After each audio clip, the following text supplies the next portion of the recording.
얼마 전에 불과 며칠이나 됐죠? 북한으로 최근에 제가 느낄 때는 북한에 월북을 한 게 아니라 북한에 잡혀간 게 아닌가, 이런 느낌이 드는 그 공무원 돌아가셨죠.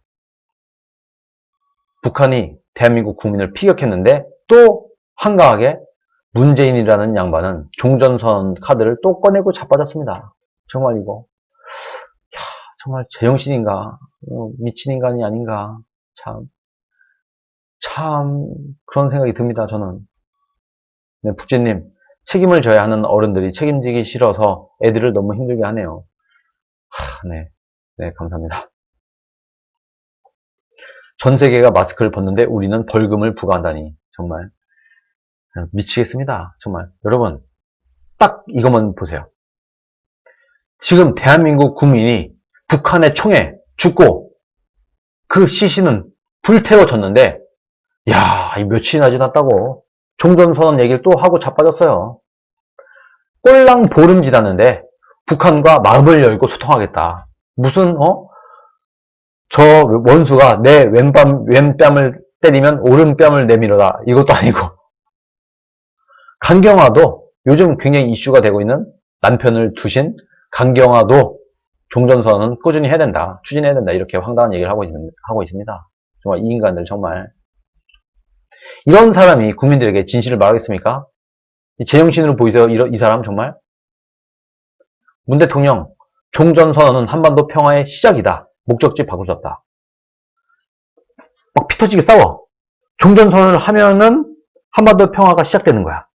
근데 대부분의 사람들은요, 종전선언을 하면은 평화의 종착역으로 봅니다. 평화가 왔기 때문에 종전선언을 해야지 맞겠죠. 근데 문재인은 본인 생각을 정확하게 피력을 합니다. 종전선언을 해야지 그때부터 한반도에 평화가 시작돼. 우리가 종전선언을 하지 않았기 때문에 지금 대한민국에 한반도에 평화가 오지 않는 거야 라고 정말 황당한 생각을 하고 있는 것 같습니다. 근데 최근에 그냥 이거는 아직까지는 제 추측입니다만, 제가 느낄 때는 오히려 북한이 어떻게 했든지 간에 대한민국 공무원을 납치를 했을 가능성이 좀 있어 보입니다. 제가 느낄 때.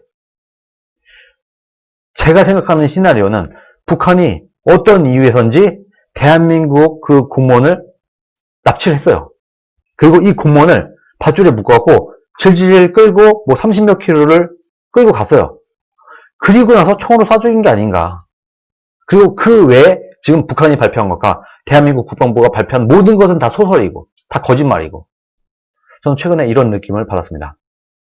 국정감사를 할 때 국방부 장관이 누구인지 정확히 기억이 안 나는데, 어떤 야당의 국회의원이, 야당이었나 무소속이었나 홍준표 의원이었나 어쨌든 누군가 질문을 하니까, 지금 이것에 대한 답변은 지금 드릴 수 없고요, 저희가 비공개로 기자들 다 내보내고 국회의원과 국방위 국회의원과 국방부 상위 몇 명 정도만 있을 때, 우리끼리 있을 때 말씀을 드리겠습니다, 이렇게 얘기를 한 게 있어요. 요거까지, 이 내용까지는 전파를 탔습니다. 여러분, 이 얘기까지 나왔어요. 왜 국방부 장관이 이렇게 했겠습니까? 뭔가 일반 국민들이 알면 안 되는 얘기가 있는 겁니다. 그때 얘기를 해도 되는데 굳이 국방부 장관이 지금 말할 수 없어요. 모든 국민들에게 공개할 수는 없고, 이거 끝나면 국정감사 요 카메라 꺼지고 기자들 다 나가고 국방위 국회의원들 그리고 몇몇 정말 핵심적인 사람들만 있을 때 소상히 있는 그대로 다 말씀을 드리겠습니다 라고 했어요. 그럼 우리 국민들은 궁금하죠. 도대체 뭐가 있길래, 뭔가 캥기는 게 있고, 단언컨대 일단 일반 국민들이 알면 안 되는 뭔가가 있는 겁니다. 근데 여러분, 이때 이 회의에 홍준표 의원이 참가하지 않았어요. 왜 그랬을까요? 아마 제 생각에는 홍준표 의원도 이때 뭔가 촉이 온 겁니다. 홍준표 의원도 이거 뭔가 있다. 일반 국민들에게 공개돼서는 안 될 만한 뭔가가 있다 하고 일부러 홍준표 의원은 발을 뺀 것 같다, 이런 느낌을 저는 받고 있습니다. 그럼 홍준표 의원은 왜 뺐냐? 만약에 이 비공개 회의에 홍준표 의원이 들어가서 그 모든 내용을 듣게 된다고 하면은 여기서 들은 이 내용은 밖에서 발설할 수가 없어요. 국가기밀이기 때문에 일반 국민들에게 공개할 수가 없어요. 뭔가 국민들이 알면 큰일 날 만한 뭔가가 있는데 이것을 비공개 회의 때 얘기를 할 것 같아. 근데 내가 이것을 이 비공개 회의에 참여를 해서 내가 이 얘기를 들으면 이것에 대한 질문을 내가 더 이상 앞으로 못해. 홍준표는 약간 직감적으로 이렇게 느꼈을 겁니다. 촉이 왔을 겁니다. 그래서 나 이거 회의 참석 안 한다. 회의 참석 안 했어요, 실제로. 홍준표는 그래서. 그리고 나서 뭔가 냄새가 난다 하고 본인이 막 추측을 하고 예상을 하고 해서 최근까지도 계속해서 이제 국방에서 지휘를 하고 있습니다.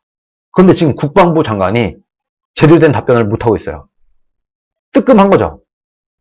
말할 수가 없는 거죠, 지금. 좀 그런 부분이 있는 게 아닌가, 그런 생각이 듭니다. 그래서 저는 제가 볼 때는 아무리 생각해도 그 멀쩡한 공무원이 공무원 자신의 신분을 입증할 수 있는 그 신분증을 내려놓고 뜬금없이 갑자기 그 육지와는 한참 떨어진 수십 킬로미터 떨어진 곳에서 갑자기 물에 뛰어들어갖고 월북을 했다? 무슨 영화 찍습니까? 무슨 SF 판타지 찍어요? 이건 도저히 말이 안 되는 거고, 뭔가 어떤 사고가 있었든지 간에 어떤 무슨 일이 있었던지 간에는 이건 잘 모르겠는데 뭔가의 일로 오히려 북한에서 그 공무원을 납치했을 가능성이, 납치는 아니더라도 뭐 실수로 물에 빠졌든 어떻든지 간에 저는 거의 뭐 납치했을 가능성도 상당히 있지 않겠나, 이렇게 추측을 합니다. 그래서 이런 얘기도 우리가 알고 있었잖아요. 밧줄에 묶어갖고 2시간 동안 끌고 다녔다, 이런 얘기도 있었습니다. 그러면은 이 공무원을 납치를 해서 밧줄에 묶고 2시간 동안 북한 쪽으로 끌고 가고 그 다음에 쏴죽였다고 하면은 말이 돼요. 아무리 국회의원이 질문을 하더라도 답변을 안 할 겁니다. 국방부 장관은 또 뭐 이거는 제가 이 기자들 다 내보내고 카메라 없을 때 우리끼리 오프 더 레코드로 말씀드리겠습니다 하겠죠. 그 내용이 뭐냐, 우리 국민들은 궁금하다. 그 내용이 뭐냐. 저는 월북은 절대 아니고, 뭐 말 같지도 않은 얘기고, 월북은 절대 아니고, 제가 볼 때는 뭔가 확실한 것은 뭔가 국민들이 알면 큰일 난다. 문재인 정권은 무너진다. 정말 대한민국 국방부가, 대한민국 군이 엄청난 실수를 한 것이면 틀림이 없을 것 같습니다. 아니면 이 진실이 밝혀지면 남북관계가 완전히 박살나든가, 뭔가 그럴 만한 일이 있지 않고서는 비공개 회의 때 말씀드릴게요, 오프 더 레코드로 말씀드릴게요, 이렇게 하겠습니까? 저는 좀 그런 추측을 합니다. 그리고 왜 그때 비공개 회의에 홍준표가 참여 안 했냐, 궁금할 텐데. 국방위에 있는 홍준표야말로 그것을 잘 들어봐야 될 텐데 빠졌단 말이에요. 왜 빠졌을까? 뭔가 감이 왔을 겁니다. 그래서 내가 여기에 이 회의에 참석하지 않고 대신에 내가 내 촉과 내 감과 내 실력으로 어떻게든 이것을 질의 공격을 해서 한번 국민들에게 알려보려는 노력을 해보겠다라고 생각을 한 게 아닌가, 전 그렇게 생각을 합니다. 그럴 가능성이 좀 상당히 있을 것 같아요. 아마도 이 내용을 들으면 홍준표 의원이 깜짝 놀랄 수도 있습니다. 야, 기가 막히네. 어떻게 알았지? 아주 기가 막힌데? 이렇게 했을 가능성이 저는 좀 있을 것 같습니다. 네.